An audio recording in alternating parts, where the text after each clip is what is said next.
It's the Mark Levin Show. Mark Simone here for the great one. He'll be back tomorrow night. 877-381-3811 is the number. Let's take a couple of calls. Let's go to New Jersey and say hello to Michael. Michael, welcome to the Mark Levin Show. Hey, Mark. I love your taste in music. Not so much for politics, but I love your taste in music. Well, if you disagree with me politically, then I'm probably right. Okay. Well, let me say this. First of all, in 2003, you quoted some Barney Frank thing. Who was in control of Congress in 2003? Well, you could say the Republicans, but let's not change the subject here. The subject was Barney Frank. He was dead wrong about this. Barney Frank had no power. The Republicans controlled the House, the Senate, and the President. No, you could blame that Republican Congress, sure. I mean, I'd agree with you on that. But let's get back to Barney Frank here. Why doesn't this guy who was dead wrong about this, who helped cause this problem, why doesn't he recuse himself? I agree with you. I think he should. I think he should make amends. The other thing is that none of this could have get started, and I'm going to blame both sides, Bill Clinton and Phil Gramm, 1999. They removed all the restrictions that stopped banks from getting into this kind of a mess to begin with. They removed safeguards that had been in place since the Depression.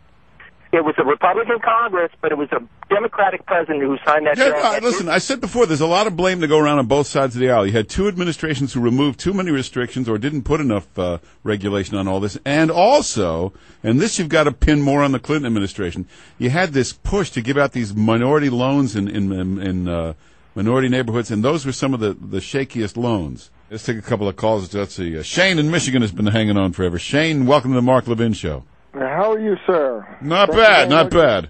Thanks for taking my call, and I think that you're a great substitute for Mark. It should be the Mark and Mark Show. Well, thanks. No, one Mark is enough here.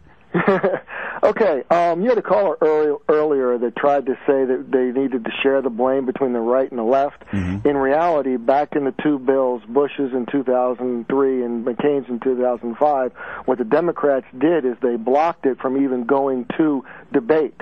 Essentially, they were going to filibuster it.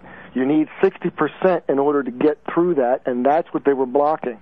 Even though we had a Republican majority, it wasn't a 60% majority.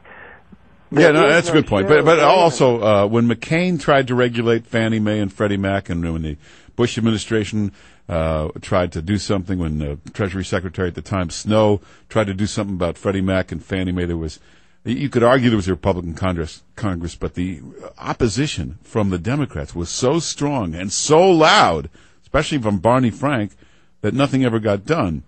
And how on earth Barney Frank has the nerve to even show his face at this stuff? Believe me, unbelievable. I agree. All right. I got the video that was played earlier, and the other thing, I've actually got to see that one, the one that Rush Limbaugh played today. I've seen that one. I mean, this is just stupid that they're sitting there blaming us. And Barack Obama did it in the debate the other night. He sat there and he said, this happened from the failed policies of the 8 years of Bush years. I'm like, dude, this thing started all the way back when Carter started it. Even Clinton, 2 weeks ago, in an interview, sat there and said, well, even I tried to do something and the Democrats blocked it. I'm like, how can they point all this on the Republicans when they're the ones that did it, and that's where the facts show it? Well, that's politics.